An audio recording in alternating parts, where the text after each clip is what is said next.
loosely called the Railway Film Archive.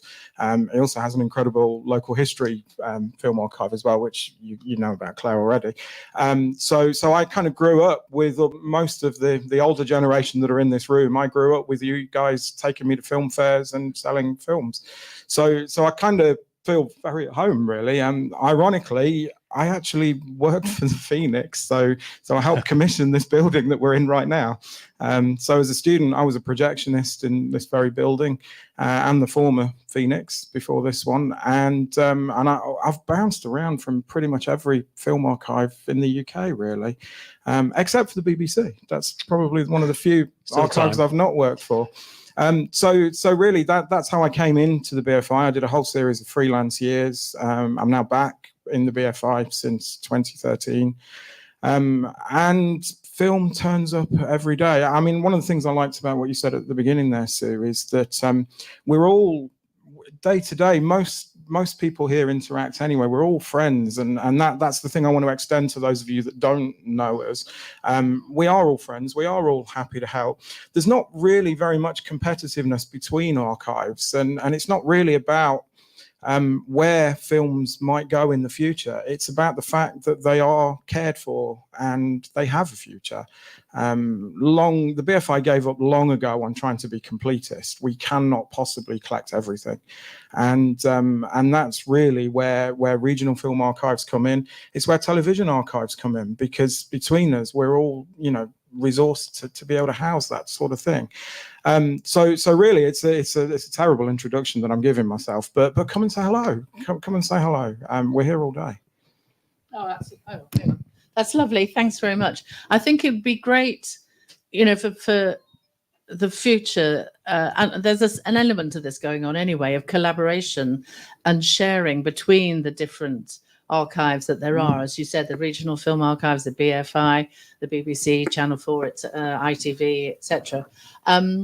But I think there could be more collaboration going on and more sharing of professional standards, for example, catalogues and stuff like that. Sure. I know people who have a dream that there should be a national television archive catalogue, and it's there. It could be done. It's just it isn't done at the moment, but I think it would be a good thing. Steps in the right direction. Yeah, and I have to confess to everyone, I kind of come from a television background, but I love the medium in general, of because it's always very confusing. There's a lot of television on film and a lot of film on television. So, you know, where's the line? Anyway, I'll stop babbling. So that would have been a nice intro for Steve. So thank you very much. Steve Roberts from the BBC Archive, and also a guy with an amazing reputation for technical knowledge in terms of film transfers and looking after the hardware and the technology of our content. So thanks, Steve. Thank you. Just a bit about you and BBC again. Thanks. I'm Steve Roberts. I'm currently Principal Operations Engineer for BBC Archives, based in West London. As a child of the 60s, I grew up watching what is considered really, I think, to be the golden age of television, the 70s and into the 80s. And I was fascinated by television, absolutely loved it. And then when I was 11 years old, a little film called Star Wars came out, and I was absolutely at the right age to appreciate that. I was completely blown away by it. So I maintained an interest in film and television, you know, right through to going to university, until I got to the point where I had to decide what job I wanted to do. And I really didn't know. And then I saw an advert for the BBC who were advertising for engineers down in Television Centre. So I applied for that, and I became an engineer in the television recording department at Television Centre, because of my interest in archive television. And actually, it's surprising how many people who work in television have no interest in television whatsoever. But I was one of the people that was interested in television and how it was made. And we were directly supporting program makers making those programs. But because I had an interest in the archive stuff, the stuff I grew up with, and also the earlier stuff that I'd only ever heard about, I segued towards the film side of things, and I became a telecine engineer, so looking after the machines that transferred film to video. And I went on to eventually become the BBC senior telecine engineer after many years. And also as a sort of sideline, because a lot of things in the BBC get done by people who do things outside of their normal jobs. I got very involved in restoration of archive television programs, particularly Doctor Who, and for anybody who can read my T-shirt, Quatermass. I looked after the restoration of the Quatermass serials, which was my absolute dream job in 2005 for the DVD release. All things the way they go, of course, and the job eventually succumbed to redundancies. And in 2011, I left Television Centre and left post-production, freelanced a little bit, and ended up working for Archives, which is where I am now. And I'm part of a very small team of engineers, and unfortunately getting smaller all the time due to more redundancies, who we design and we build the systems that the BBC uses for digitizing their archive materials. And that can be anything from photographic scanning, audio tape, videotape, and film. And for the last 15 years, we've had a massive project running to digitize the videotape archive. And we're just about completed that now. So we're now moving on to the film archive, which is one area which it's one of those things, because film is so timeless in the sense that it doesn't really decay very much if it's kept in the right conditions. So it's sort of been left on the back burner, but now we've got the opportunity to actually do that. And a lot of it is being led by the fact that now we have iPlayer and BBC4. We actually do have ins to get that archive material actually seen instead of just languishing in a vault, which I know is an absolute bugbear of a lot of film collectors. You know, why should I give you back this reel of film if it's never going to be seen again? And I am completely on side with that point of view, and I think it's something that is changing, and it'll only change for the better. Can I just add to that for me, having come from the BBC archive, but many years ago now, Steve and I were having a quick chat before we came down. And Steve is very keen to get through to the people who are scheduling stuff, for want of a better word, scheduling stuff on iPlayer and things like that, to get them to start thinking about promoting finds and celebrating the fact that something has been found as a nice peg, really, for transmission. So wish you every good luck. Thank you. Yeah, I mean, stuff comes back all the time, you know, and it's really important just to make those connections with film collectors. I mean, there have been some difficult, there's been animosity, I think, really, sometimes between certain collectors, and mistrust. And I think a lot of that is fair. I think the BBC in the past certainly hasn't been the best guardian of its own collections sometimes. A lot of that changed actually when Sue came along. Things got a lot better. But you know, hopefully we can get some good relationships going. Yeah, that would be brilliant. Yeah. Well, thank you all very much. You've got an idea now where they're coming from, why they know what they know, and how they might be able to offer guidance or help in any way. John's theme for this day was really to help secure the safety of film culture and heritage in the UK, particularly that which is being looked after by collectors and so on. And John's theme is we should be encouraging people to think about the unthinkable in a way, but you know, what happens to your collection in 10, 20, 30 years time? Big institutions don't have to think like that. They, with a bit of luck, they will go on forever.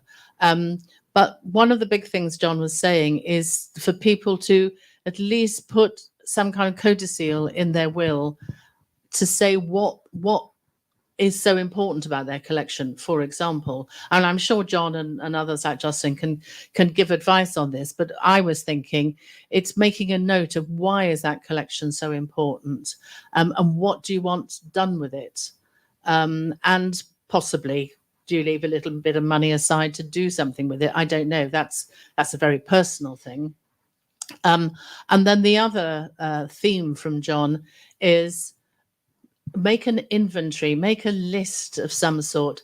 We're all guilty of carrying around in our heads everything that needs to be known about anything, and not putting it down and not letting other people, like your children, your family, know exactly what something is. So we'd love to encourage people to think about or start working on making an inventory of what you've got. And that's where I think maybe Claire, as a professional archivist, could give a little bit of advice from Mace on that kind of listing or inventory. I can never say the word properly, that you could think about doing. And I know Richard, who's down here in the third from the front row, has done some work on that kind of thing anyway, and is very good as a second in command at Mace. So Claire, if you could just talk a little bit about what you could do in terms of advising people on listing, and perhaps a little bit of what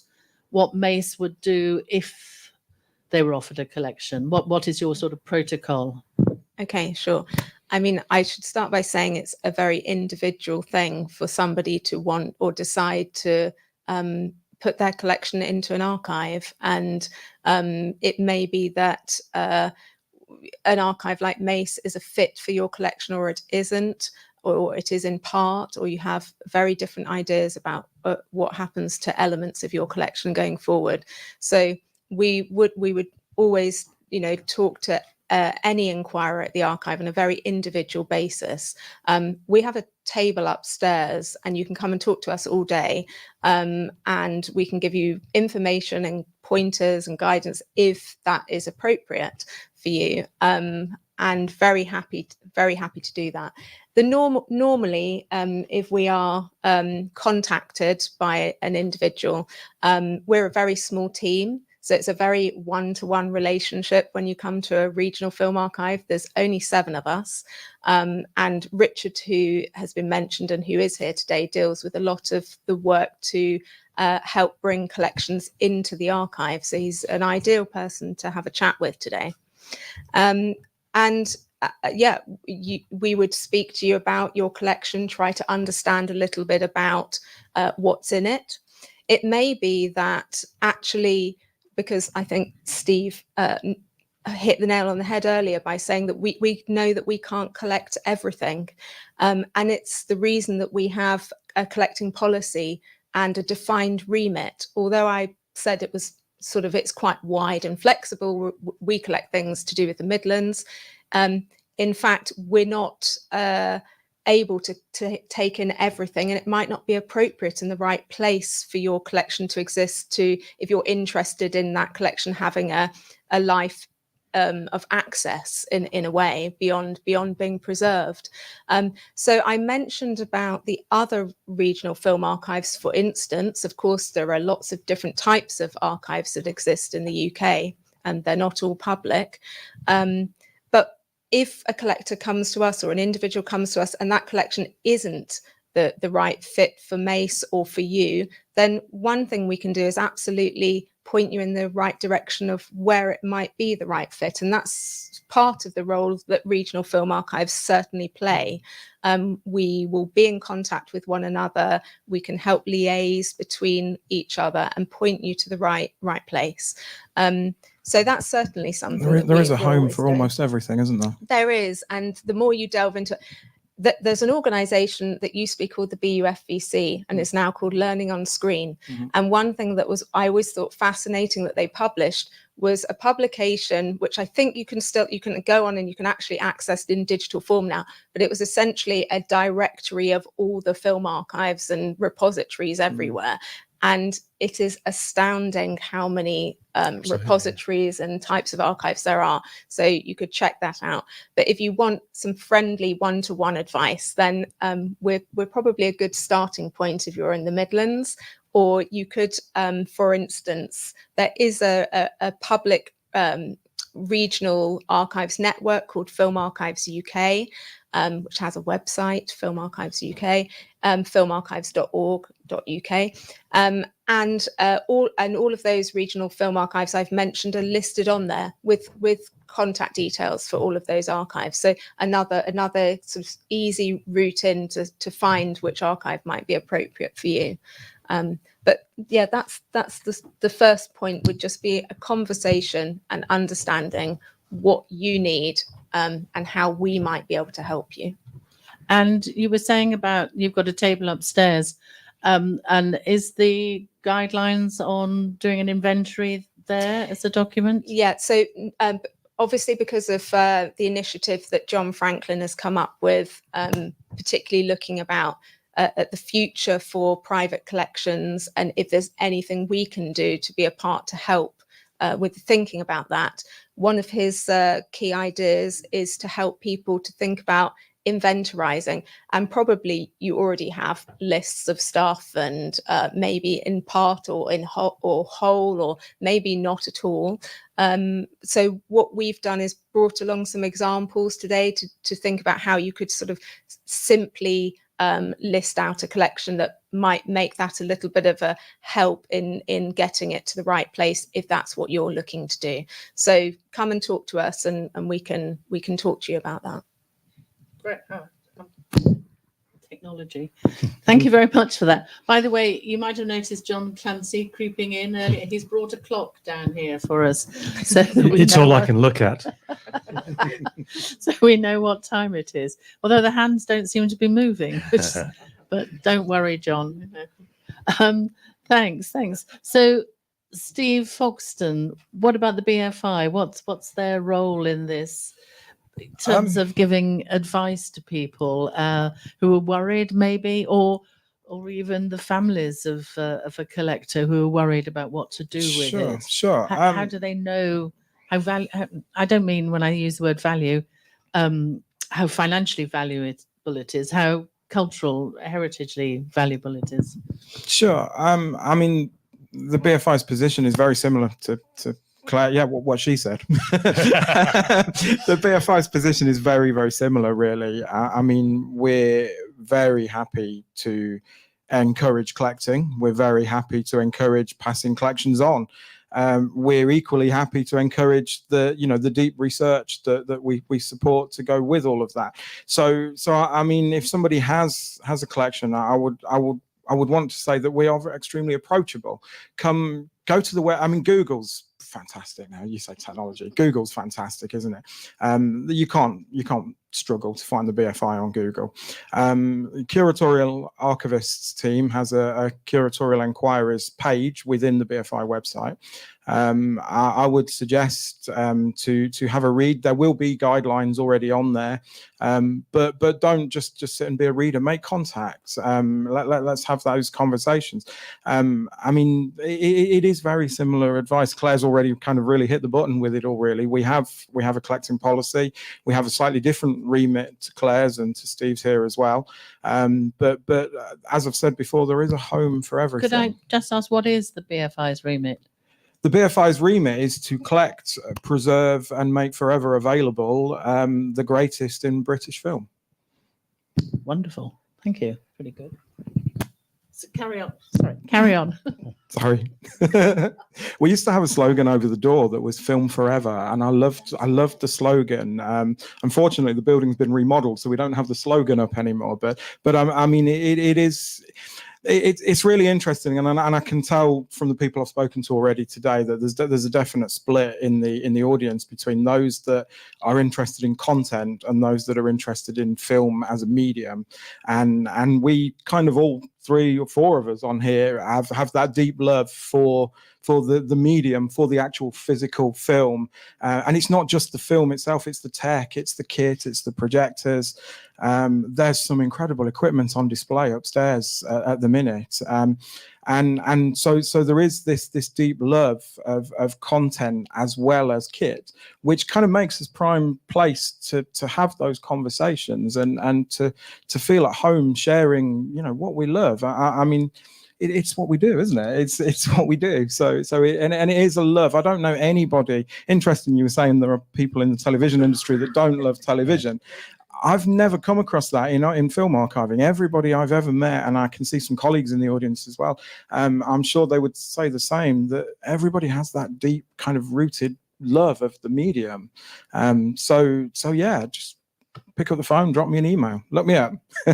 Brilliant.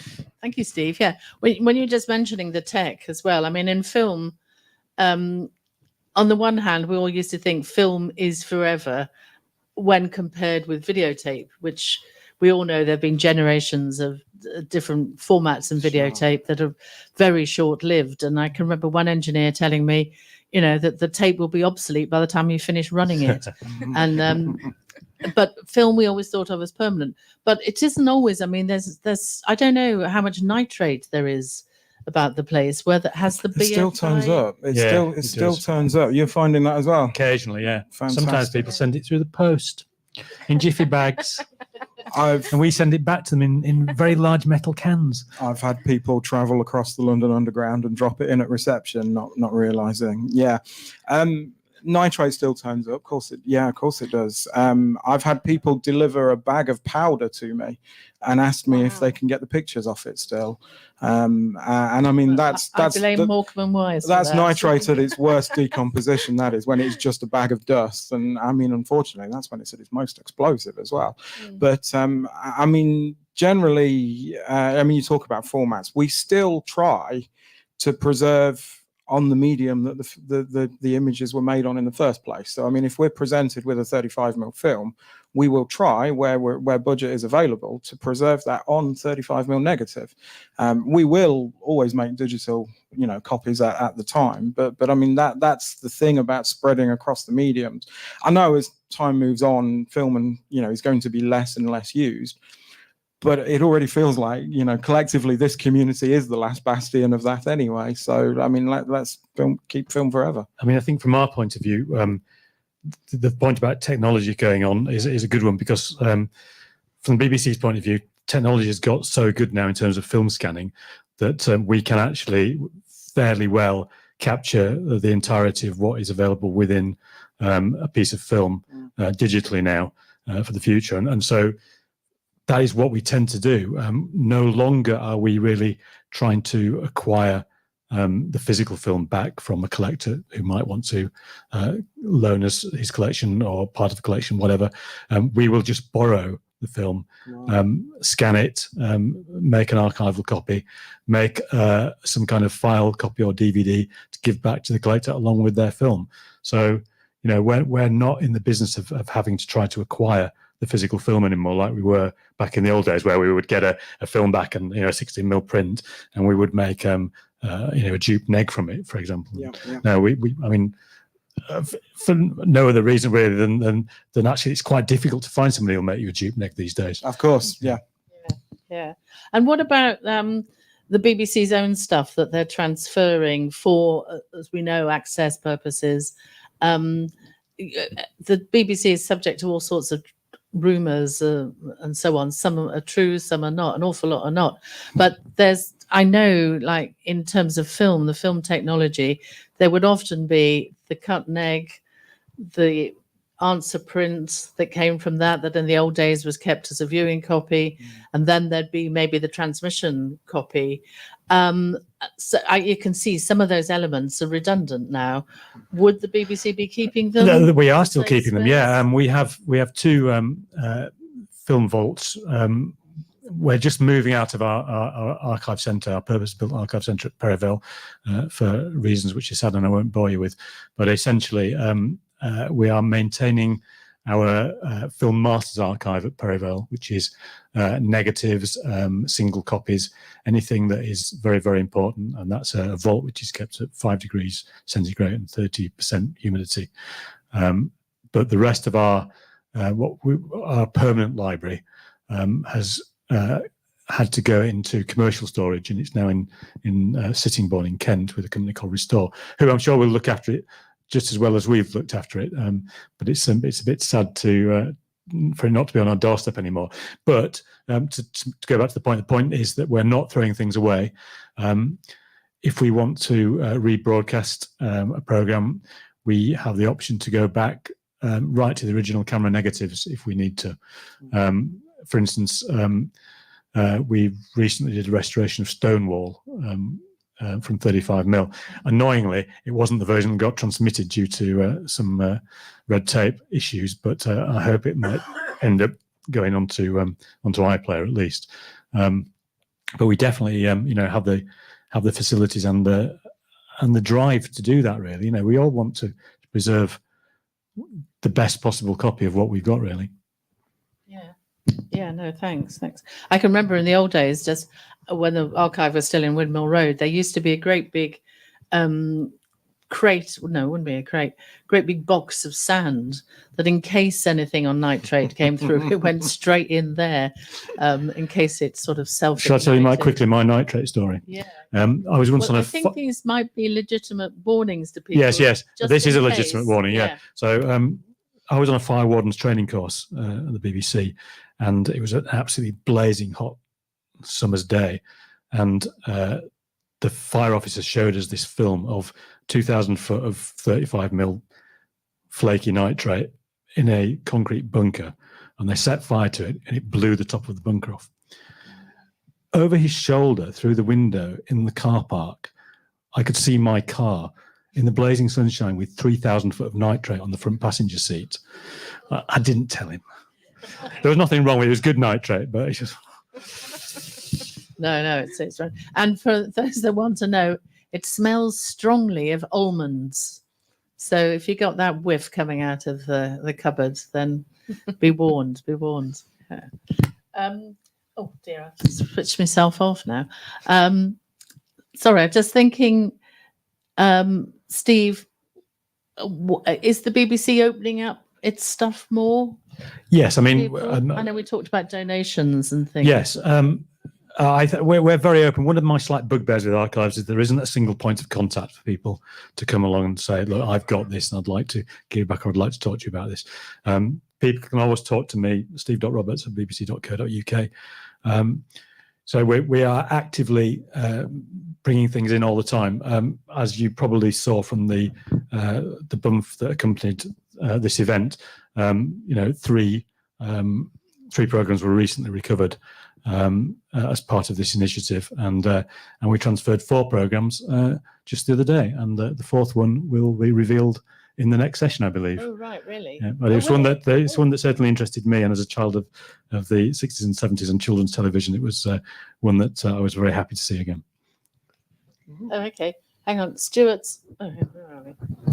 Stuart's kneeling at my feet here, waving. He's telling you there's 5 minutes left. Oh, really? The clock's slow. Sue, I might make a distinction about the collecting here, Yes, because Mace, as a regional film archive, is not the producer of the stuff, and there's a distinction between what the BBC obviously hold and the types of things you hold, and your answer prints and all of that. And we only hold the BBC produced stuff. Exactly.